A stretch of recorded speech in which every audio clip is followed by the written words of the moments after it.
My name is Gerhard Werner Griebnitz. I was born in Berlin in 1934, January the 1st. We lived a very comfortable life. My father was in business, textile business, and in 1939, because of the beginning of the war, and he was born in 08, so he was one of the first ones to be drafted, he reduced the size of his business to one. That is, he had two fashion stores, one for women, one for men.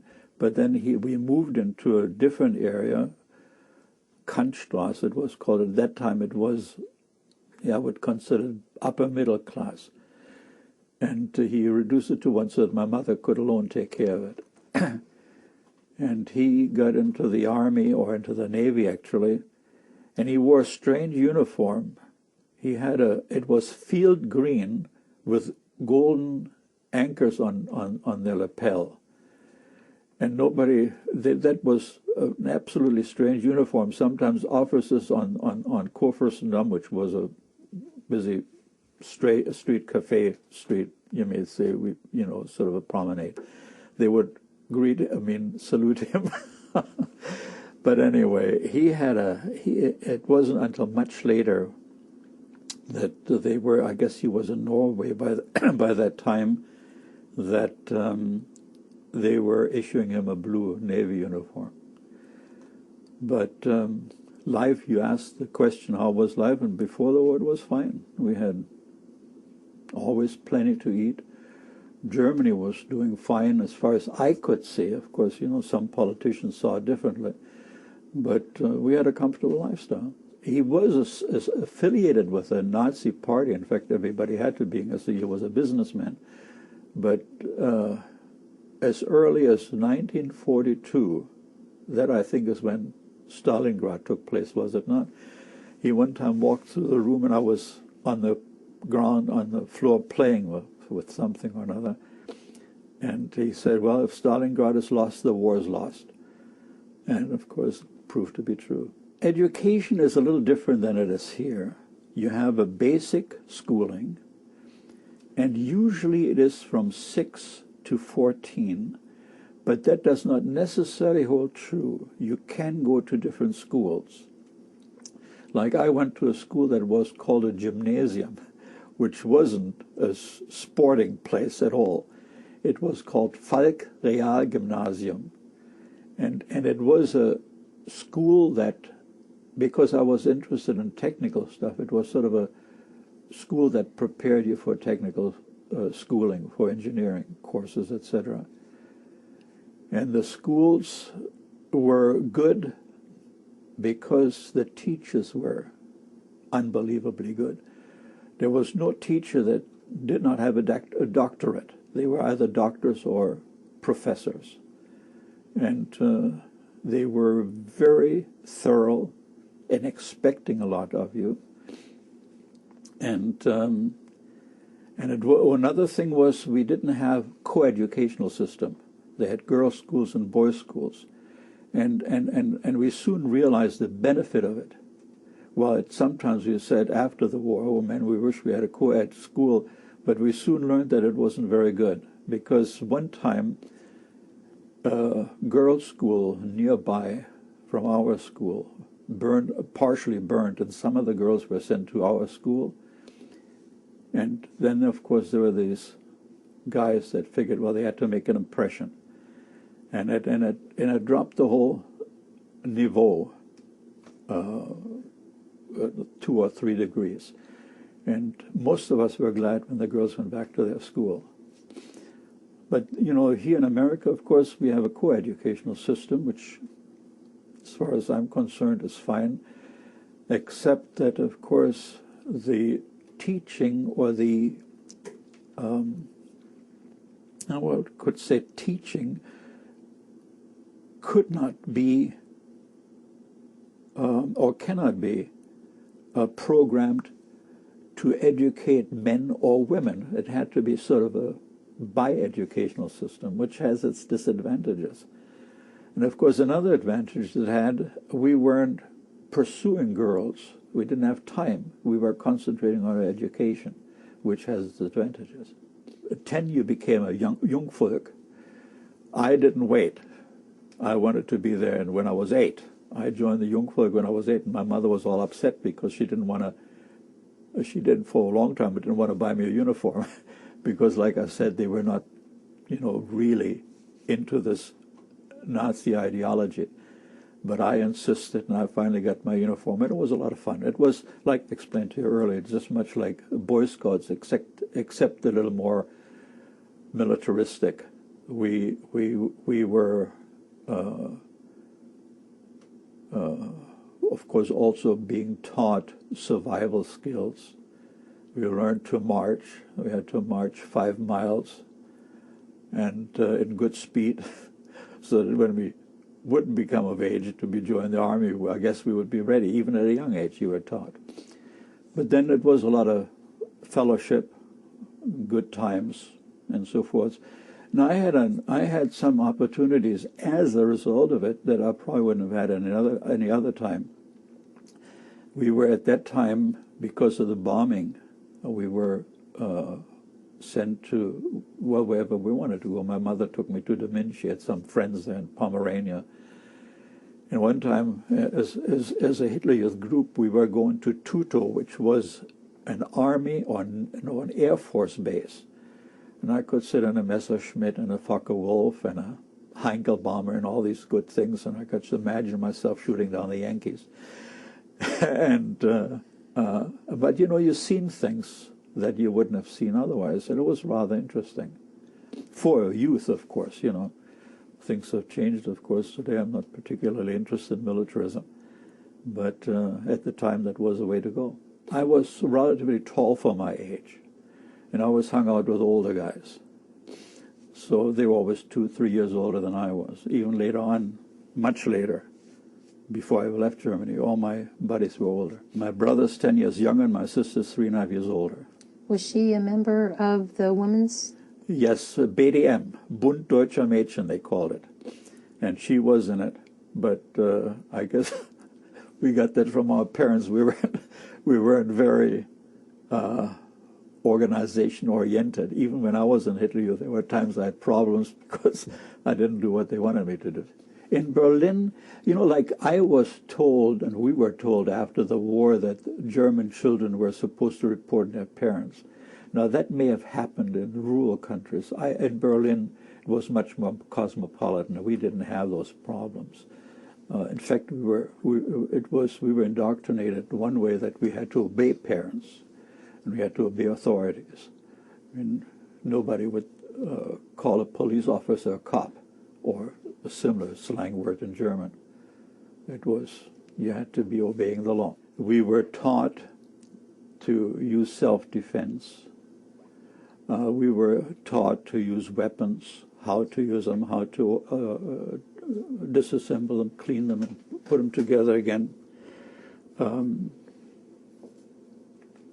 Well, that possibly, we were going on excursions. We call it, when you made so many trips, then you got a Fahrtenmesser, which was a little dagger that you could wear on your skirt. And then, of course, after so many, you had a scarf that was put around with a woven leather knot. Became part of your uniform. And we had a summer uniform. We had a winter uniform. Summer uniform consisted of shorts, and many of them were corduroy shorts, and khaki shirt. Most people call it brown shirt. It wasn't really brown. And of course, there was a triangle on it telling you from what district you were, etc., etc. The younger young folk, you had a round red emblem with a white flash, like later on, like the SS had, except it was just one of them on there. And on our belt buckle, it said "Blood and Honor," Blut und Ehre. The Germans had, the military had a different belt buckle. It said "Gott mit uns," or "God with us," and that always puzzled me, because even then as a child, I said, how can God be with us and at the same time be with them? Because we've seen propaganda movies where they had their chaplains pray for their troops and all that stuff. And I figured, they're Catholics and here are Catholics. I was nothing. I guess when I was asked what I was, I would say evangelical, because I didn't know what that meant, and I certainly wasn't Catholic. So I couldn't. That puzzled me, how they could shoot at one another. I mean, shooting at Jews because propaganda made it popular. It was evidently okay. I didn't know. And my father, of course, he always told us, he says, there are good Jews and there are bad Jews, just like there are good Germans and bad Germans. So he said, you always be respectful. When later on the Jews were walking about with a star, we had to be not sneer at them or be disrespectful. My father was very persistent in it, because he had done business in a textile business. In those days, you might say it was exclusively, or most of it was Jewish. And he done a lot of business with Jews before the war, and of course later on again, I think I told you already, after the war.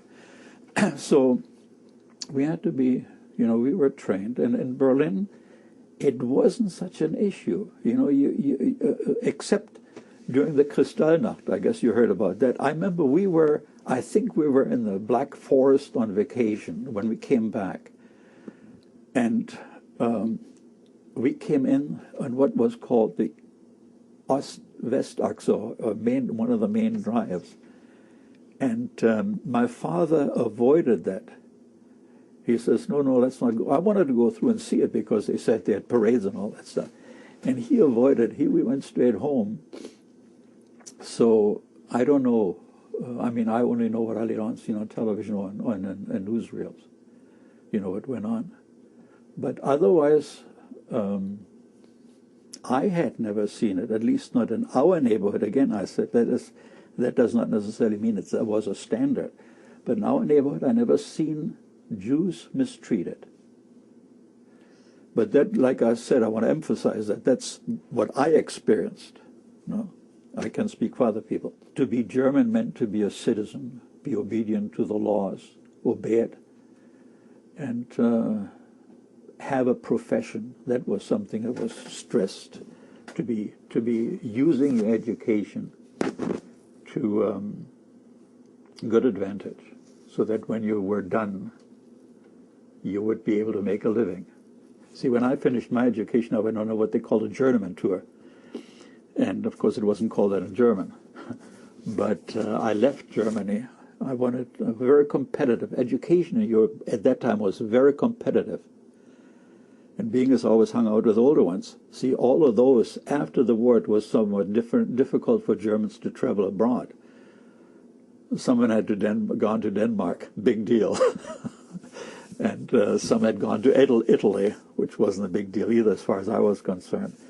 And one of, not my friend, but my sister's friend, who was much older than I was, had gone to Australia.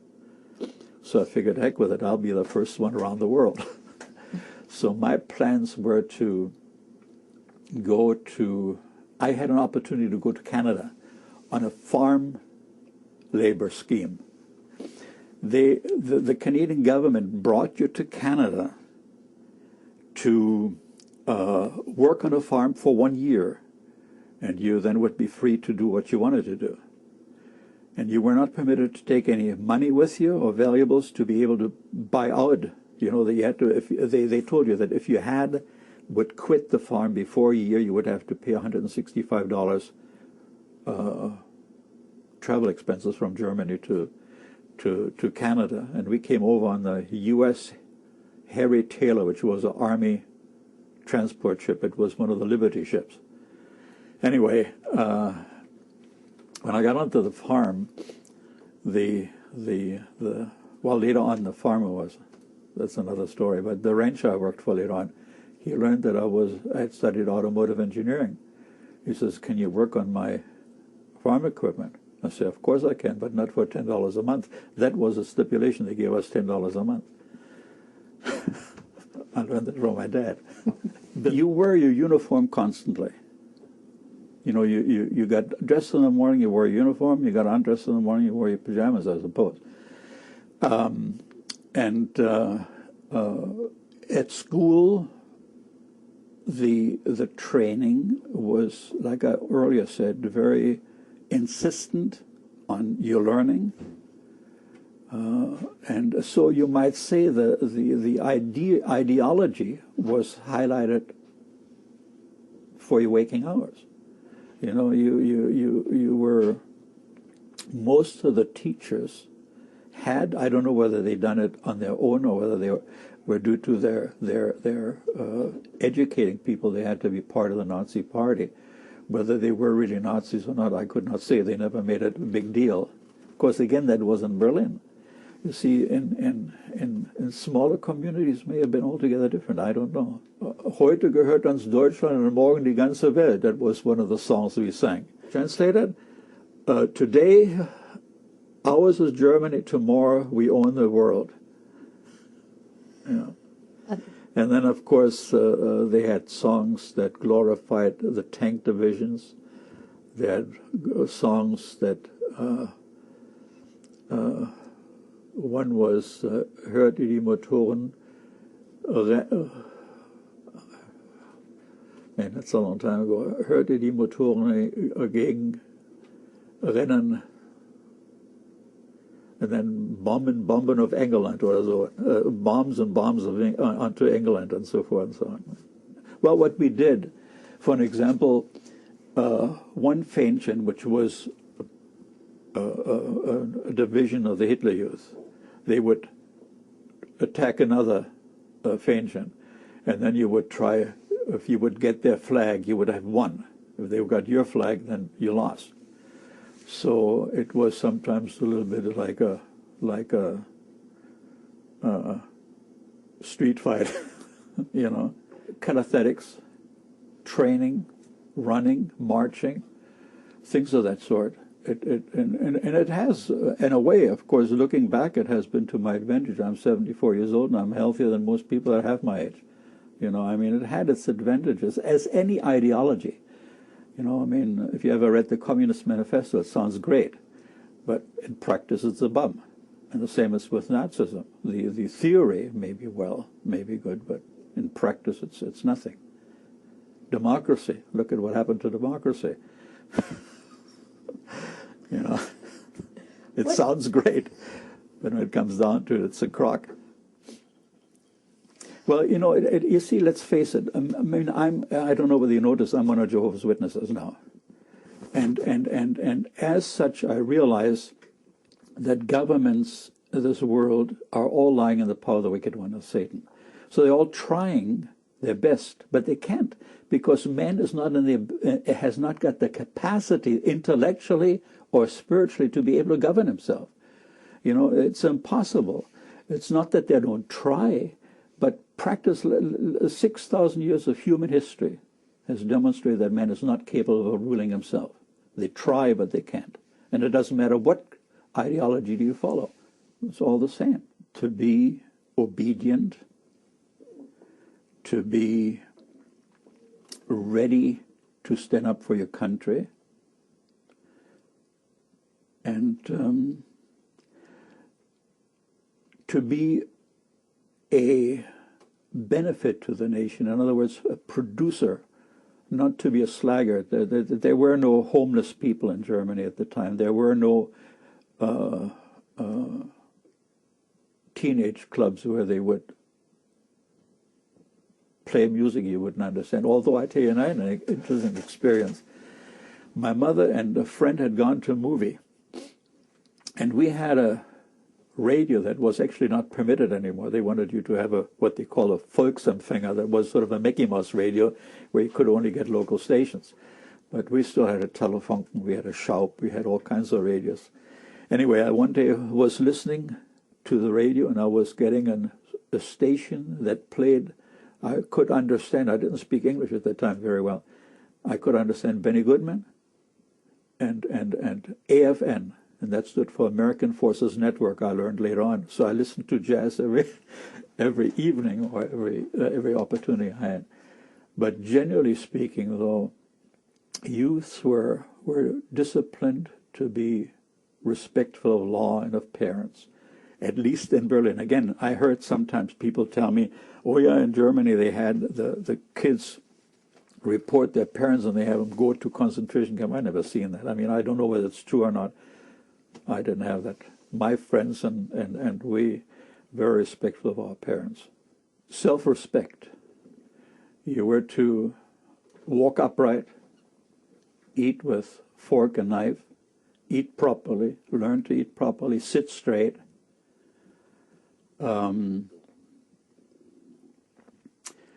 To, like I mentioned earlier, take advantage of the education that you received, and take pride, of course, in the cause that quote unquote Germany was fighting for. You know, they had little different ribbons. You know, just like in America, you get a medal, you die, and you get posthumously a Purple Cross, big deal, a Purple Heart.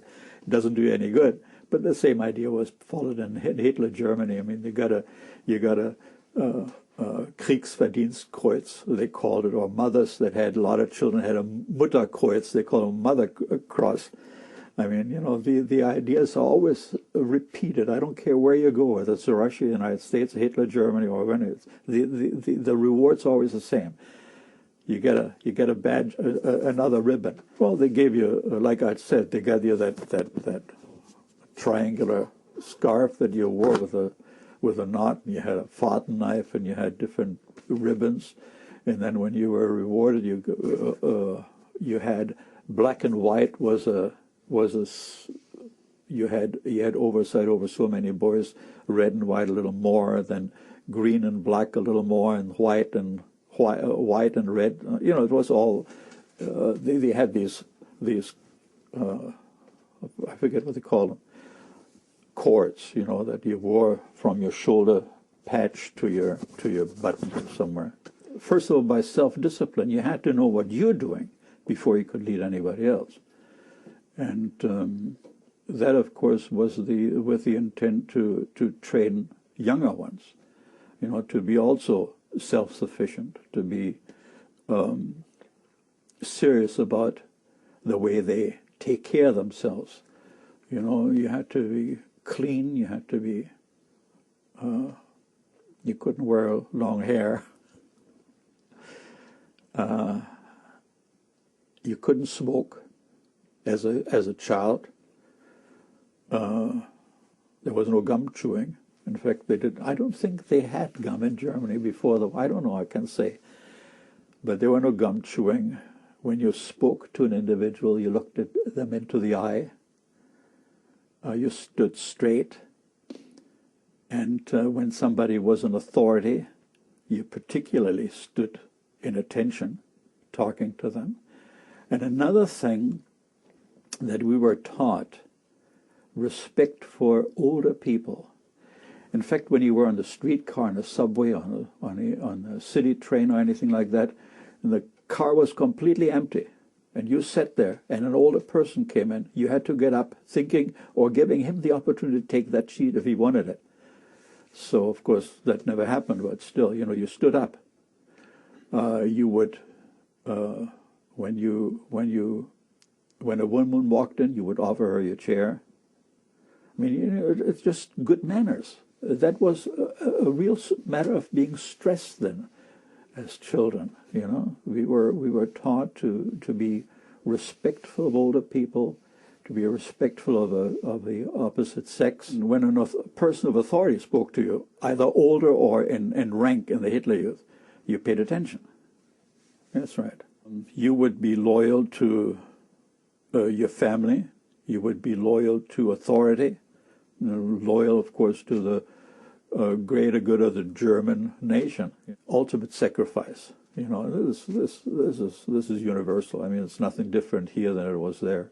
You had to, if you were called on to die for der Führer, you would die for der Führer. Of course, I wouldn't. Like I had my father's interest at heart. I figure, hey man, you survive. That's the main thing. Willpower? Well, that has to do with education again. You're stuck with it. I mean, you wouldn't beg off. Whatever you were pursuing, you took it very seriously and you pursued it, no matter what it was. That's what made it also. Now, sports were not taught at school. You were belonging to a sports club if you so wanted. And I was good at 4, 8, and 1,500 meters, or the metric mile. And I hated it if somebody would beat me. And you know, at that time I had bronchitis. And after every race, I nearly collapsed. And my mother was so mad at me, "You've been running again." But man, I wouldn't let anybody beat me. That was part of the psyche. That is the idea that you had, you know, to be persistent. Women that were held in high regard. Oh, yes. And of course, we were respectful to our parents and mother. Man, I tell you what, when mother said, we done it.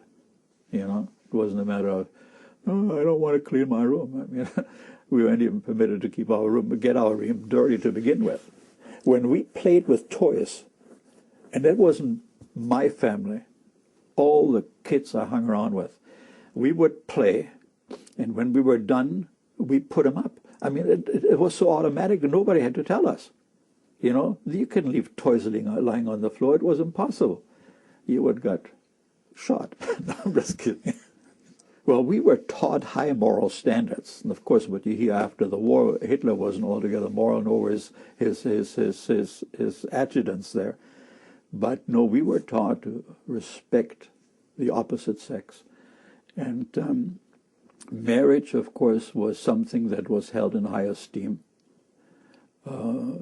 And sex before marriage was unheard of. I never seen or heard of somebody being pregnant without being married. You know? So I would think that was one of the things that of course, I don't think it was so much Hitler's idea. It probably came from Kaiser Wilhelm or somebody, I don't know. You heard of von Ribbentrop, haven't you? There was a foreign minister of Germany. He through him, Hitler wrote a concordat with Pope Pius XII. So religion was, you might say, highly regarded, unless you were one of Jehovah's Witnesses and you were in a concentration camp.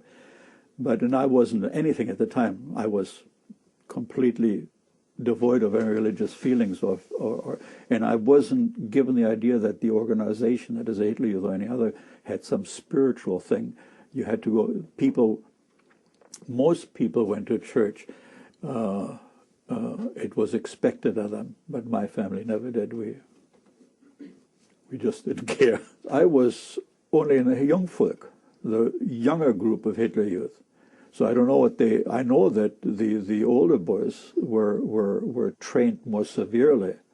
They didn't march 5 miles, they marched 25 miles. So I don't know. I mean, I can't tell you much about it because that's not my experience.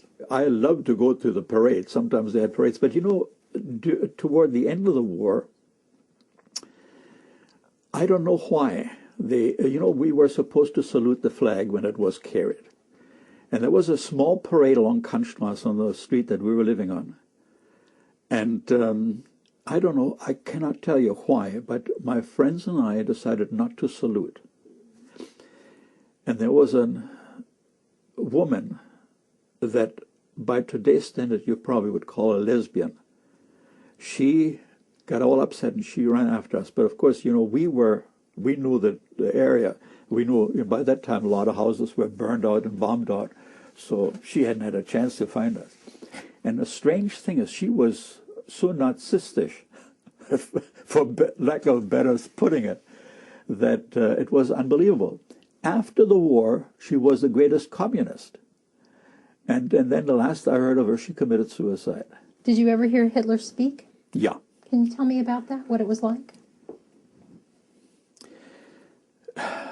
As a young kid, it was inspirational for lack of a better word.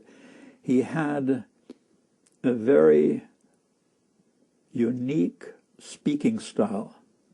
Wird entweder dieses Angebot jetzt akzeptieren und den Deutschen endlich die Freiheit geben, oder wir werden diese Freiheit uns gestohlen. At that time, I understood most words that were being said. Nowadays, when I sometimes see old movies, don't make sense to me. Because I view things differently, I suppose. But at that time, it was impressive. We were living not far from the Reichskanzlei, as it was called. We were living, like I said, in a fairly nice neighborhood. A few blocks from the zoo, from the Tiergarten, and of course it wasn't too far from there to the Reichskanzlei. I seen him in person once or twice. I mean, not that I was in any way, I just seen him. You know, he was there, I forget what it was, some kind of parade or something like that. No, I think I've seen him 3 times. One time he was on a platform there. And the transmission, the amplification wasn't as good then as it is now. Sometimes you got maybe the gist of it, but you didn't hear every word because, like I said, the loudspeakers weren't 1/4 as good as they're nowadays. So you had to kind of make up in your mind what he might have said. He was a very emotional speaker, you know. And I think what had a lot to do with it, it's sort of a form of mass hypnosis. You know, you hear it and all the crowds cheer and you cheer along with it, even though you may not have understood what he said, you know.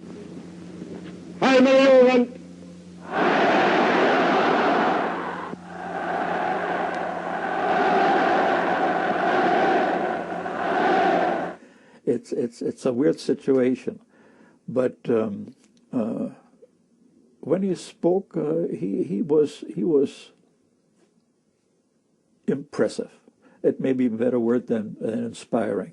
Churchill felt that he could break the German morale, but it had the very opposite effect, because how could these damn British bomb civilians? So rather than breaking the morale, it strengthened the morale. It had the very opposite effect. And then toward the end of the war, of course, then the propaganda was, there was a 5th division supposed to come in and free Germany of all the Bolsheviks, and the propaganda was unbelievable. And then they had, I remember, I wish I had been old enough to select or to collect some of that stuff. They pasted notices on building entrances, 1 minute to 12, and all that. I remember that. And of course I didn't read the whole thing. I wish I would have kept it or taken it and saved it. But you know, the idea was the intensity increased. And of course then the German soldiers, I remember one time the German soldiers, you know, the Kanzlei is like in New York. Of course not like Fifth Avenue, but somewhat in the same, you know, you have buildings on both sides, buildings side by side. And my father had a business, we stood one time in the business door, and soldiers march, I mean, along the wall so that they couldn't be strafed by flying planes. Along the wall they were marching this way, on the other side they were marching that way, you know. And they all looked very disgruntled because, you know, most of the things, they didn't have ammunition. You know, they had the guns, but not the ammunition. And then, of course, as it went on later on, then when the Russians came in, then street fighting started. And I remember one time across the street in one of the stores, it was a Kaiser coffee. There was a that's what it was called. And I could hear a soldier moaning. He was shot in the stomach. And I wanted to go and get somebody, called for water. And a nurse told me, whatever you do, don't give him water. That's the worst thing you can do. So, of course, eventually he died, you know. So you've seen a lot of things as a kid that wasn't very nice. You've seen dead people. You've seen legs blown off and heads there and you know, both Russian and German, you know. It wasn't a pretty sight. I don't know whether they were recruiting so much as they were. Many of the kids were doing it willingly. You know, I don't know whether there was any regular recruitment going on. They had what they called a Volkssturm. You may have heard of it, where all the old people, you know, men. I remember one time we had a family living in our apartment house. They had a title. They were titled. Their name was Graf. I forget their last name. Graf is like a duke or something in English, or earl or something like that.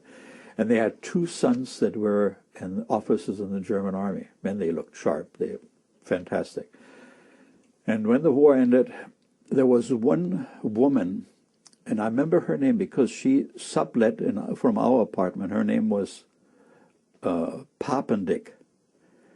And she went with him to the front. From what I hear, of course, they both died. But as far as Hitler Youth, there were some stupid kids, I guess, you know, that wanted to fight.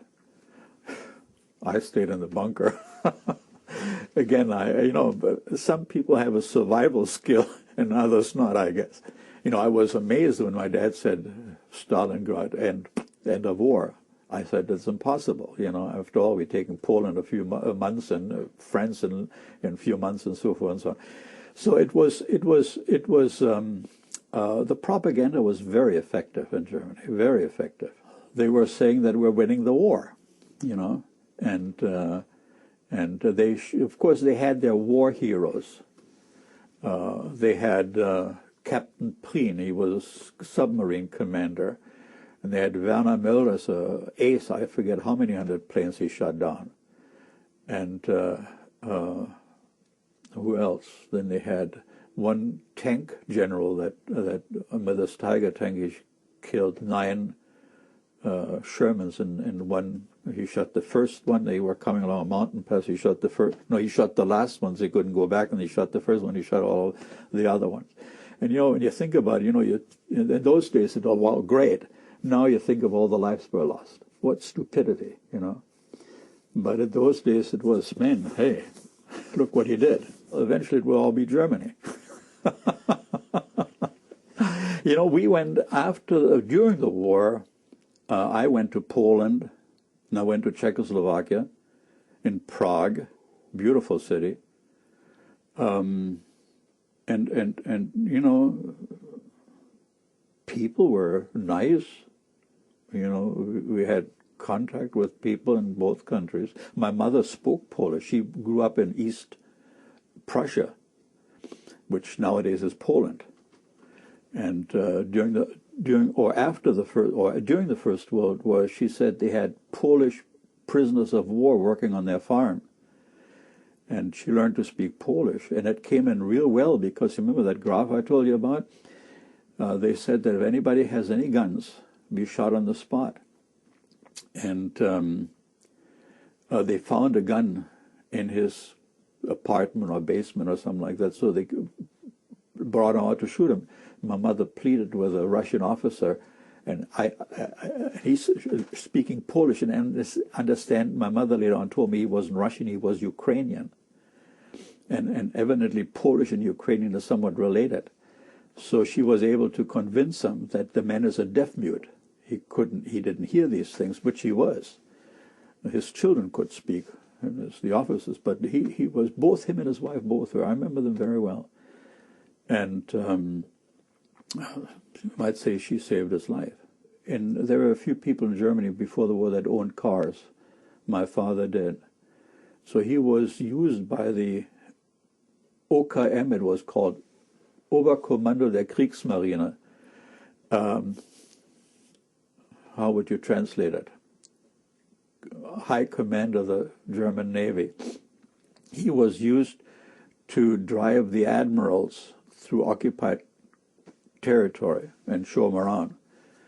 And then eventually they were transferred to Norway. And he became, even though he wasn't an officer, he was a Stabsgefreiter. They have a joke about it, Stabsgefreiter Neumann in Germany. That's a dead end. You can't go no further. Of course, they wanted to make him an officer. He refused because he was not interested in militarism of any kind. He figured, man, I want to make business. So when he got to Norway, they gave him a position that only an officer should hold. It was called Norwegischer Sachbearbeiter. That meant Norwegian, how would you, Sachbearbeiter, I don't know how to, anyway, he was the one that hired the civilians to work on the German bases. He hired and fired, you know. And he went strawberry picking while they were working. And he would send us always all kinds of stuff, smoked salmon and barrels of herring, salted down herring and all that sort of thing. We never were short of food. And he managed very well. And then as the war came to a conclusion, he was with officers agreeing to turn Norway back to the British without fighting. They were promised that they had a pass, not having to go to a prisoner of war camp or anything like that, pass back to their home. And of course, lies are told. So the Americans took over the prisoners and sold them into French slavery. And there my father managed too, by the way. They were used to work, and he worked on a Frenchman's vineyard. And for a while we thought we might even move to France, because the old boy had no children. He wanted to make my father his heir. But my father wasn't a vintner of any means. He only enjoyed drinking a glass of wine. So anyway, then he fled from that French prisoner of war camp and came to Berlin pretty hale and healthy. Berlin was occupied with the Russians. And the first troops, the Russian crack troops that came in, one of them spoke German even. Very highly educated people, very sharp too. I mean, but then when later on the occupational track came in, they were trash. I mean, they were communists, stupid at that. But anyway, so later on, as you know, Berlin was divided into 4 sectors. Russian sector, French, English, and American. And we happened to live in what was called the British sector. And you know, life went back. I mean, you know, they had what they call the Wirtschaftswunder. You know, Germany, after a short while, was better off than the British. And we adjusted very quickly. I mean, went back into business. When my father got back, he reestablished business with various Jews and so forth. And things got. I remember one guy, Fof, he was a Hungarian Jew. He brought in shoes from Hungary. You know, Hungarian shoes are high quality. Even now, if you get Hungarian shoes, you get the best. But anyway, the first time I came back from school, after my father came back, there was a long line of people waiting to get into our business. And all he'd done, he organized, don't ask me how, he organized things to mend darn stockings or socks or hosiery with it. And he just dumped them into the showroom window, and people stood there, and I mean, we carried up money in big wash baskets at night. You know, it was unbelievable. And well, things got back to normal pretty quick. Back to school, of course, and education was stressed. We had good teachers, very good teachers, and we were determined to get back on our feet. You know, and like I mentioned to you earlier, the educational system very competitive. We tried to always be the best. At least we thought we were the best, even if we weren't. And it was good. It was fun. I left Germany to make my journeyman tour. I had by that time I had you might say a profession and a trade. And I was 18. So I decided to be the first one around the world. Being as I always hung out with older friends, they had gone to different places in Europe, and I thought, well, I'll be the first one around the world.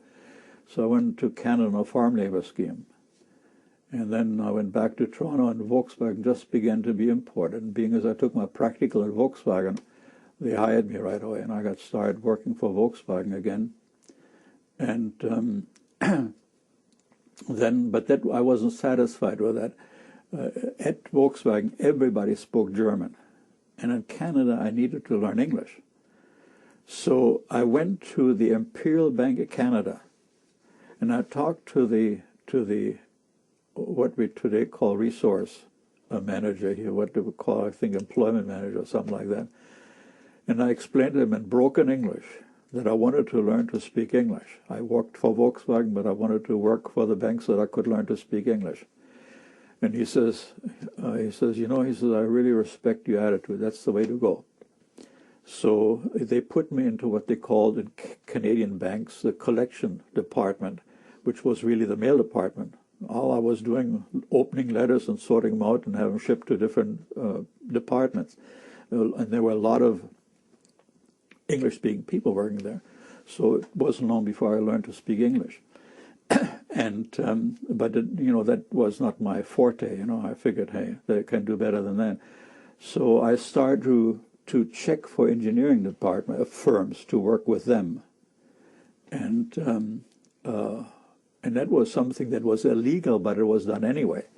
When you get to some of these engineering firms, a big sign outside, we only hire Canadians, and that was illegal, but it was done anyway. Finally, I got together with Paramount Designers.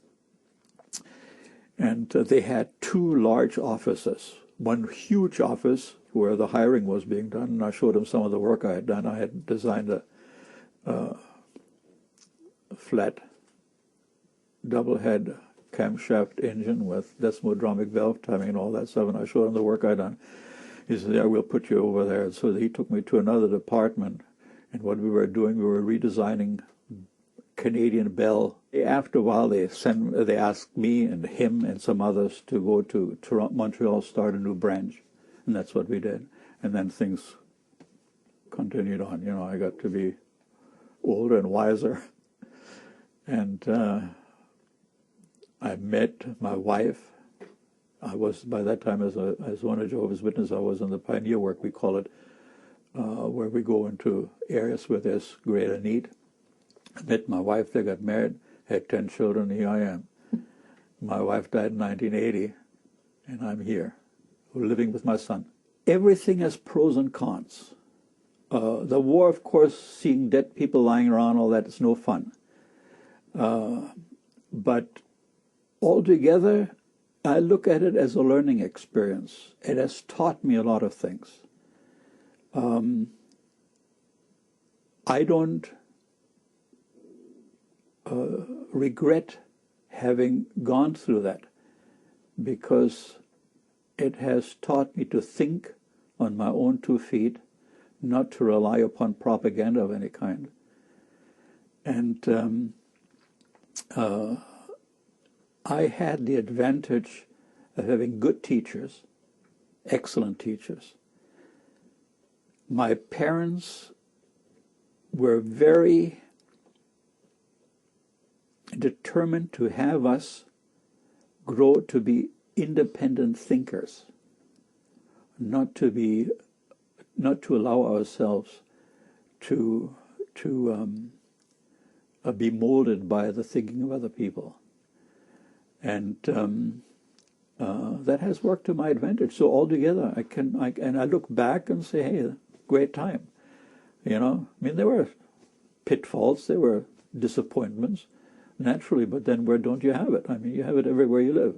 I'm sure people in the United States had their ups and downs, you know. The 29 crash, the 2008 recession, although nobody wants to call it that. And I'm hurting too. I mean, you know, I still work. I have a business of building services contracting. And, you know, right now it's slow. That's why I'm home. You see that man has tried, and many people sincerely so. Well, I don't like the present president as a person. I think I give him the benefit of the doubt that he's sincere. And as such, he tries and he fails. Because you see, the system, people don't want to acknowledge one thing. Ever since, and again, I have to get into that subject a little bit, but ever since Adam and Eve, man has followed Satan's ideologies. And John wrote that the whole world is lying in the power of the wicked one. So we see that they try, but they cannot get out of that mold. You see, I've been in the United States now since 1959, and I've seen many presidents come and go, and many of them have, like I said, even Bush, they're trying, but things are getting worse. Every time there's an election, one of their planks on their platform is an anti-crime bill. Has crime got better? I would hardly think so. It got worse. And so, you see, the whole world is going downhill, and it don't matter whether it was Hitler Germany, or it is de Gaulle French, or Churchill England, or Eisenhower America. There is no working together. People are at odds with one another. Look at the election campaigning today. They're not doing anything to benefit the people. They do everything to benefit themselves, and they call one another names and do all sorts of things. And so I think that's a parallel. It's the same thing then as it is today, or today as it was then. Nothing changes. This world continues the way it is till it's being destroyed. Learn. Be a person that is not allowing propaganda to mold your thinking. To begin with, I told you I thought Hitler was a great speaker, but now looking back, stupid. I mean, you know, ridiculous. He led. You know, I always kid my son sometimes about the glorious Hitler led us to the glorious defeat. You know. So and why is it? Because of people allowing themselves to be led. They're like cattle. And rather than thinking on their own 2 feet, people think the guy is an authority, he must be right. And we know he isn't. And that's true of any leader, whether it's Stalin or Hitler or Churchill or anyone. I mean, you name them. They try, and again, I'm not saying that they're not sincere. I'm sure Hitler was probably sincere. So was Stalin, you know. But you cannot lead a divided people. You see, and people are divided. You see, they're proud of the two-party system, but they're divided, so they don't work together, you see. And I try to teach my children and grandchildren to think for themselves.